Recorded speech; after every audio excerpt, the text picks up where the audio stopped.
Hello, everybody. Welcome back to my channel. My name is Queenie. For those who don't know me, reviewing Temptation Island. And I want to laugh because I've gotten so many messages saying, "Are you going to review Temptation Island? Are you going to review Temptation Island?" And I know sometimes I drop shows and I don't let you guys know. And clearly I have traumatized you guys, but I'm going to review the show, okay?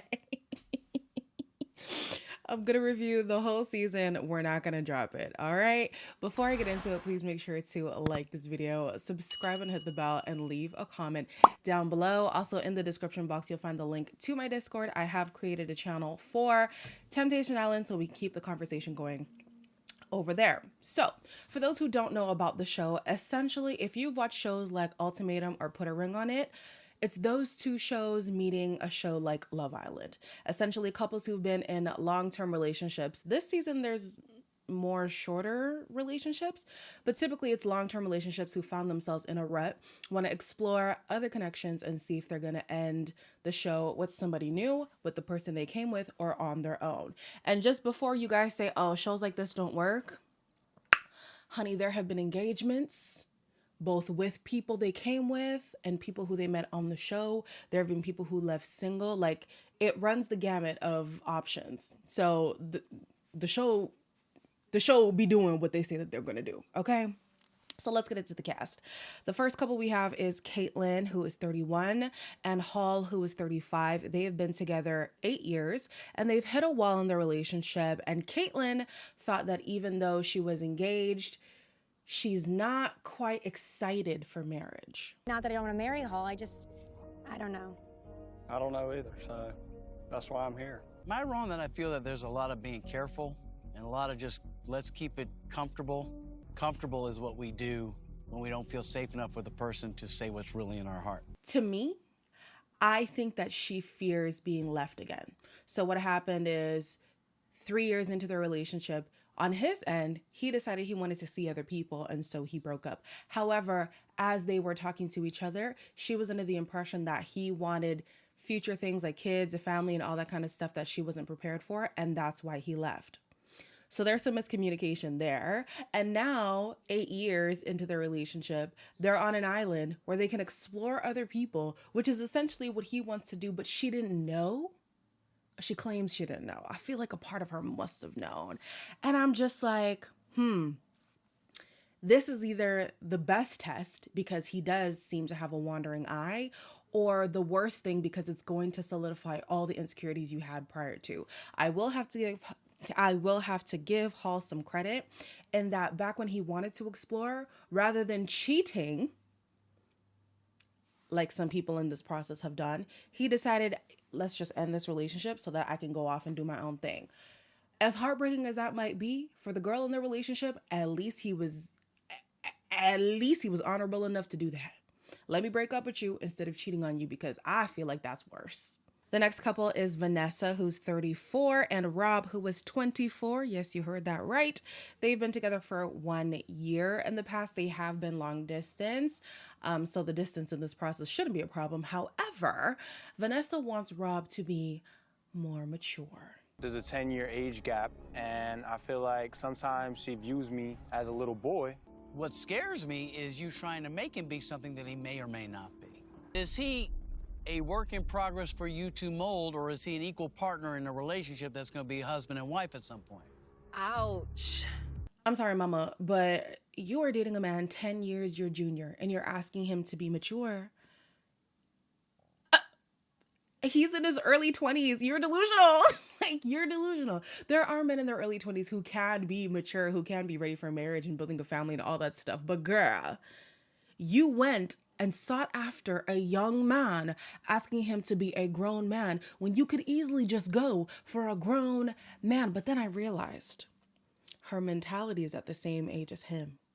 And that's why she has to go younger, because I highly doubt men her age or men older than her are going to deal with her antics. Watching her through this episode, I was like, oh, I got it. She has to go severely younger because mentally, sorry, no offense, that's where she's at.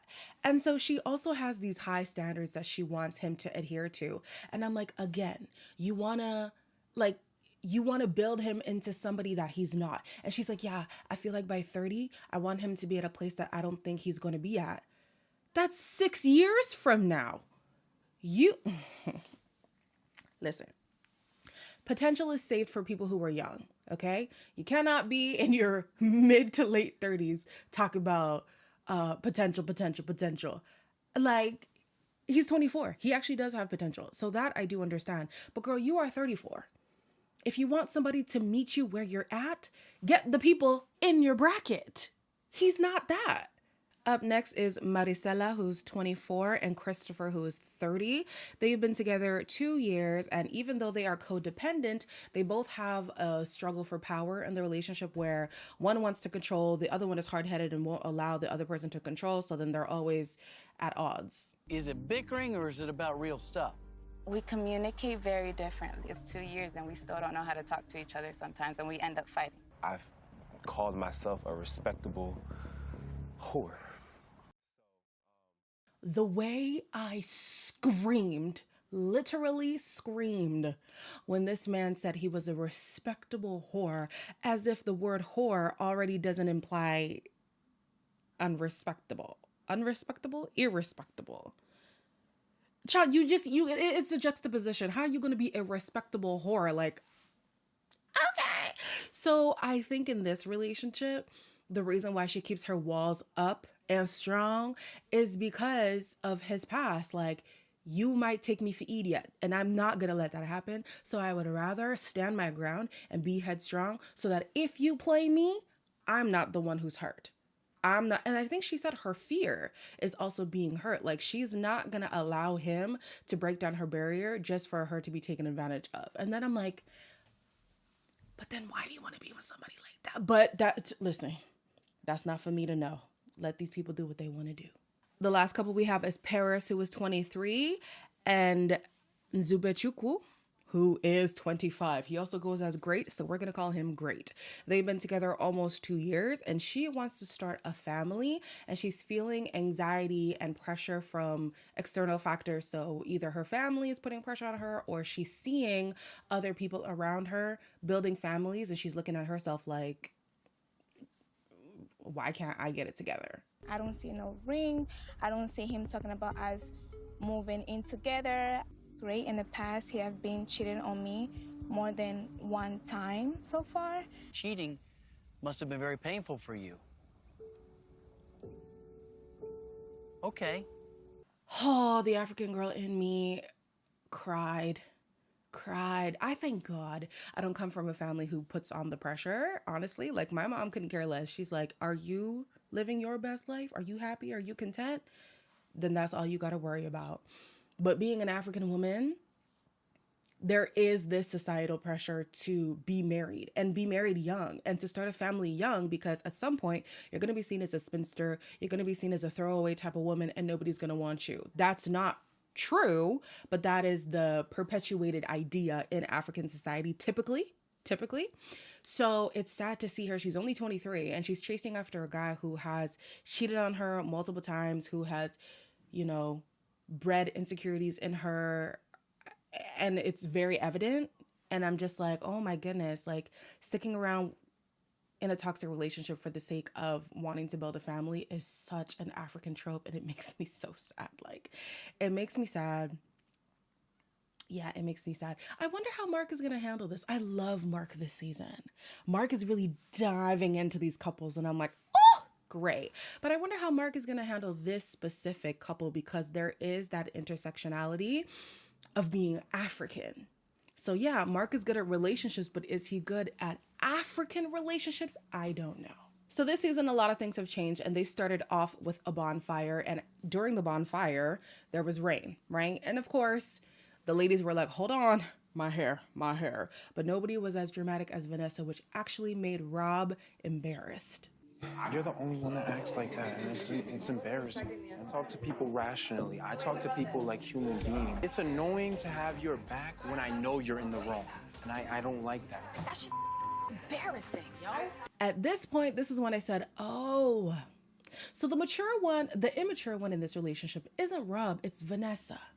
And although I understand being a woman and taking pride in your hair, like, Of course, you don't want your hair to be ruined, but the way that she threw a fit about something that is natural, like rain, especially, I'm sorry, y'all might not agree, but especially when you have Paris in the room who's got her edges laid and all that stuff. I'm like, I'm looking at Paris like, Paris, is your hair gonna be okay? I was kind of with Rob, like, girl, you're doing a lot for some rain. Like, this factor you cannot change. And so to throw a fit in the way that you threw it is kind of doing a lot, you know? I think it is reasonable for her to be annoyed, but it's just the level. The level that it went to, I'm looking at her like, girl, really?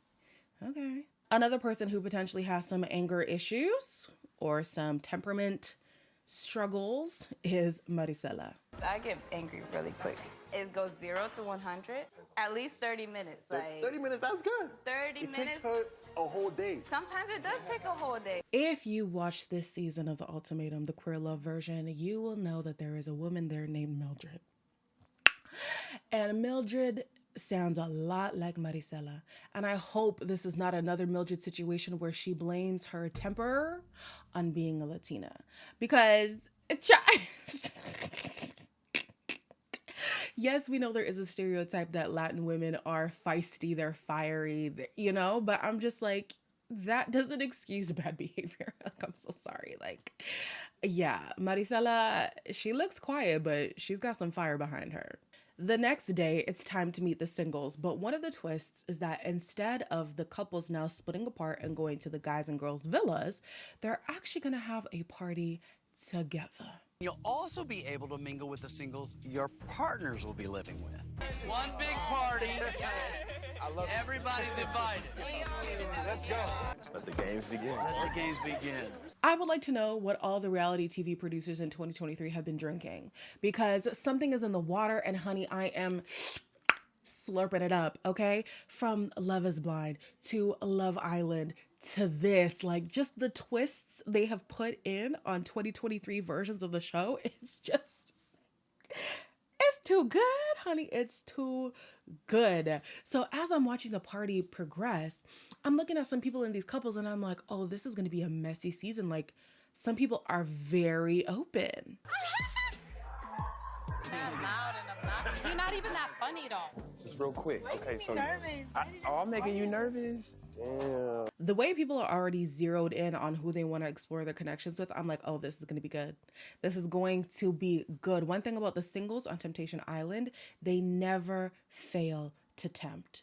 In one way or another, even the most staunch person in the villa finds themselves in a compromising situation. I see this season being all that and more.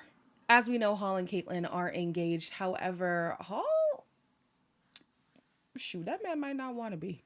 I'm not taking you. Like, what am I doing? What are you doing? I'm already getting in trouble. What are you doing to me, Caitlyn? I feel like what's keeping them together is Southern values.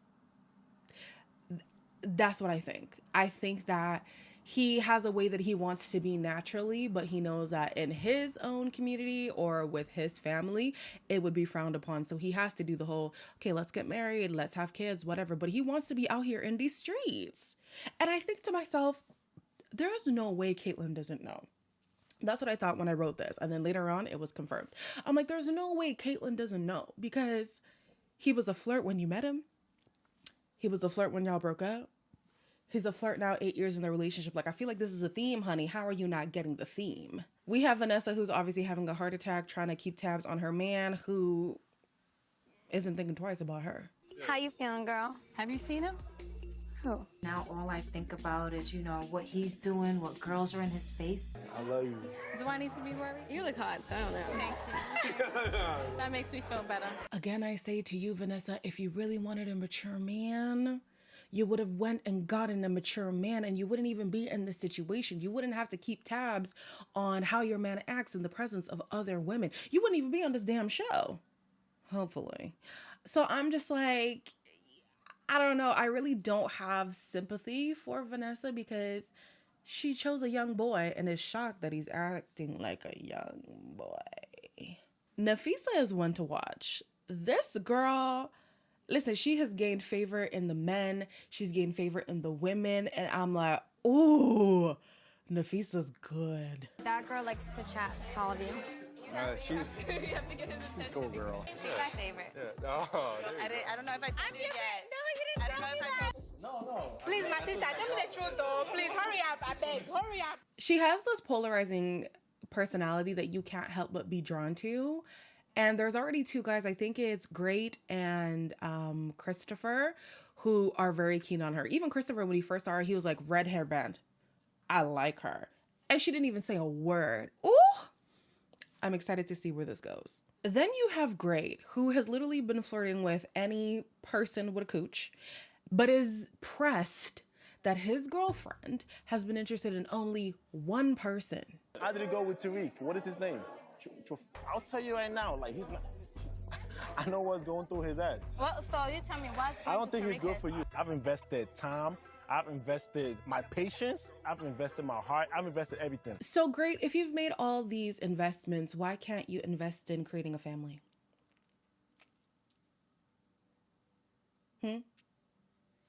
I've invested my time. I've invested my emotions. I've invest in a family.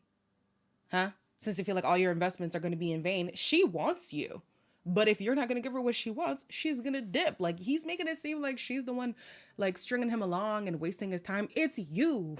You're the problem. If you really have a problem with your investments going to waste, invest in this family. So as I suspected, it turns out that Caitlyn is just as much of a flirt as Hall is. She loves getting hit on by guys. You guys more my type than my Southern gentleman. She likes six-packs.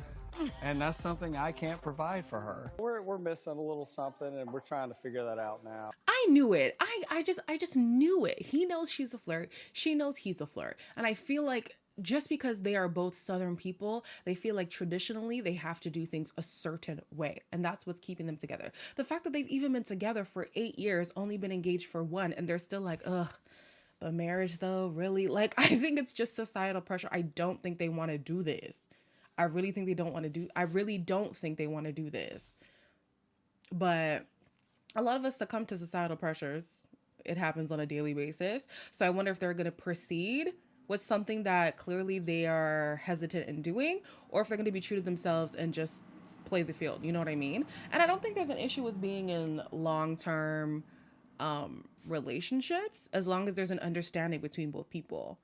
And so Mark made it a point earlier that there's a trend of them wanting to tiptoe around certain conversations in order to not hurt the other person. But y'all, just be authentic. You might realize that you're actually on the same page. The episode ends with the codependent couple, which is Christopher and Maricela. And honey, there was a plot twist that I did not see coming. But then you have Chris and Maricela holding hands, like not even letting each other take a breath. She wants something else. What? Oh, never mind. No. Okay, never Not mind. yet. Actually, no, it's okay.